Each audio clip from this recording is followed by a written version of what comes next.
السلام عليكم ورحمة الله وبركاته. أهلا بكم في قناتي، معكم ميرفت سيد.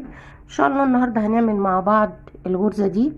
غرزة حلوة قوي وسهلة، شكلها جميل وكمان مقفولة، مش ما فيهاش فتحات كبيرة. سهلة قوي، ما بتاخدش وقت، وكمان بتطلع معاكي بسرعة. بتستخدميها بخيط رفيع أو تخين. ممكن تعملي منها بطانية بيبي أو بروفال أو فستان. هتنفع لحاجات كتير قوي، أو بورتوفيه أو شنطة. هنعملها مع بعض بطريقة سهلة قوي، مش تاخد وقت منكم. هنبتدي على طول الفيديو، بس ما تنسوش لو عجبكم الفيديو اعملوا لايك واعملوا اشتراك في القناة وفعلوا زر الجرس عشان يوصل لكم كل جديد. هنعمل بقى كده مع بعض. انا هعمل سلسلة، هعمل مضاعفات العدد 3. يعني انا هعمل كده، يعني هتفضلي يا اما تعملي الطول اللي انت عايزاه بقى كده، مثلا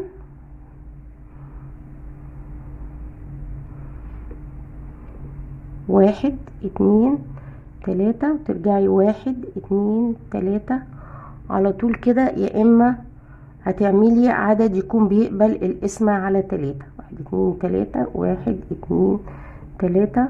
انا هعمل كده معاكم نموذج صغير اهو، 1 2 3 مثلا، وليكن المقاس ده كده. هنعمل ايه بقى؟ سهلة جدا، وتكرار سطر واحد بس. انا هعد 4 وهدخل في ال5. مش هزود حاجة على العدد اللي انا عملته. انا زي ما انا كده هعد 5، 1 2 3 4، وفي ال5 هروح عاملة على طول هنا كده عمود. بس العمود هخرج من 2 بس منه كده، واخلي فيه ايه، حلقة معايا الابرة، واروح جاية تاني لفة وداخلة تاني في نفس المكان، وهروح خارجة من 2 على الابرة. يبقى معايا 3 حلقات كده على الابرة. هروح واخداهم مرة واحدة بالشكل ده كده، واروح عاملة سلسلة.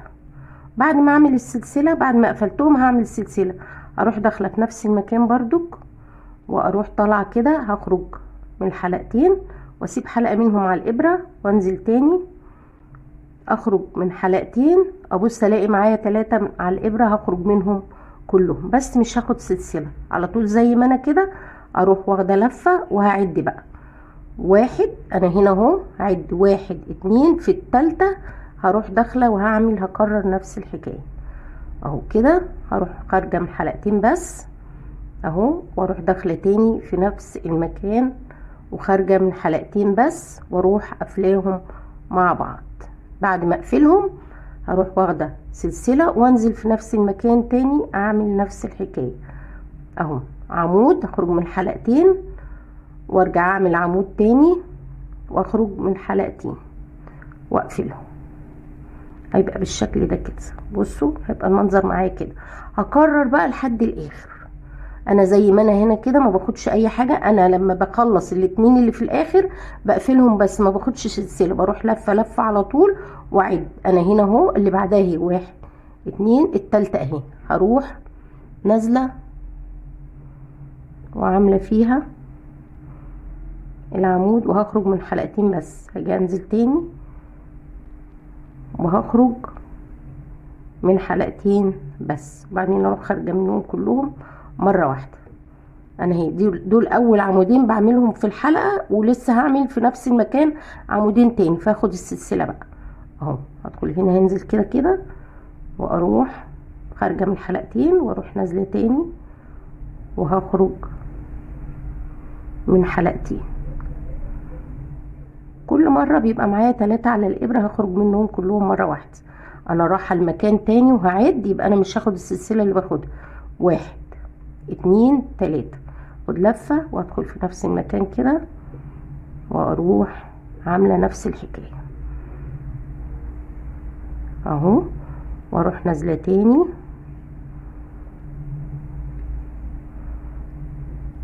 واروح واخداهم كلهم مرة واحدة، واخد السلسلة وانزل تاني في نفس المكان.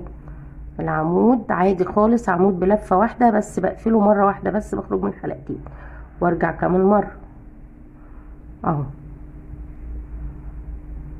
تبقى معايا بالشكل ده كده. بصوا هي منظرها كده. هعمل تاني. بتبان طبعا بقى لما بتشتغلي، بيبان المنظر الجميل ده كده ما بتطلع بالسطور.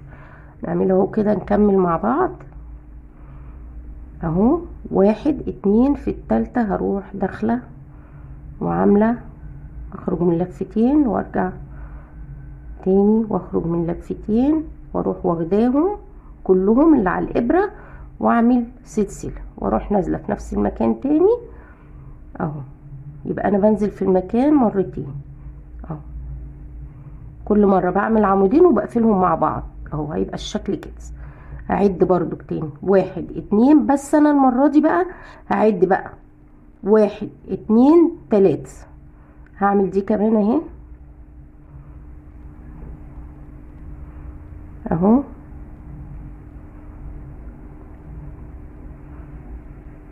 سلسلة اهو،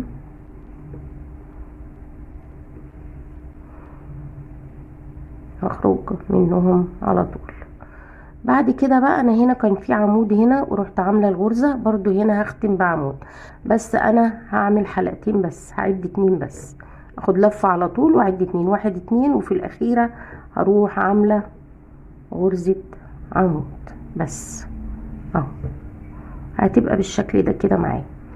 هتبان بقى في السطر اللي جاي، هطلع بقى بايه، باربع سلاسل، 1 2 3 4.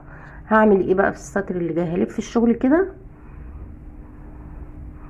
واروح داخله بين اهو اهو عند السلسله اللي انا كنت باخدها دي كده، وهروح عامله نفس الحكايه، اخرج من حلقتين كمان مره، اخرج من حلقتين واروح واخداهم كلهم وعامله سلسله، واروح عامله كمان مره في نفس المكان عمودين مع بعض وما اقفلهمش للاخر، واقفلهم مع بعض اهو، ولفه على طول واروح على المكان اللي وراه اهو، غرزتين اهو، هروح عامله فيهم نفس الحكايه اهو، سلسلة واروح نازلة ادي مرة وانزل كمان مرة واروح اهو، لفة على طول ما باخدش حاجة، وهنزل في المكان اللي وراه اهو، سلسلة وهنزل تاني اهو، وهعمل وهكمل بقى لحد الاخر، هكملها وارجع لكم اهو. انا هنا اهو اخر غرزة برضو هاخد لفة على طول وهروح داخلة فيها هنا اهو، وهعمل اخرج من حلقتين وارجع اخرج تاني من حلقتين واخدهم مع بعض واعمل سلسلة وارجع تاني في نفس المكان برضو عمودين تاني واقفلهم مع بعض اهو، 3 على الابرة بخرج منهم كلهم مرة واحدة. وهاجي هنا بقى في عمود اهو في الاخر اهو اهو، ماليش دعوة بقى بالمكان ده، المكان ده اللي هو العمود التاني اهو، القفلة بتاع اهي، ماليش دعوة، انا هعمل هنا كده علشان كل مرة اعمل في المكان ده فيطلع معايا الشكل ايه، مظبوط مش معوج اهو. هعمل هنا العمود في الاخر اهو، هيبقى كده عشان تطلع معايا في الاخر المنظر ده كده بالشكل ده كده. لو بتعملي بطانية مثلا هيطلع ايه الشكل بتاعها، ايه، منتظم ومظبوط. هعمل ايه بعد كده، 1 2 3 4، هو زي ما قلت لكم تكرار سطر واحد بس اهو. هرجع تاني لفة كده وفي المكان ده واروح شغالة نفس الحكاية، اخرج من اول حلقتين واروح نازلة تاني حلقتين اللي وراهم اهو، واروح واخدة السلسلة عشان هعمل تاني في نفس المكان تاني اهو،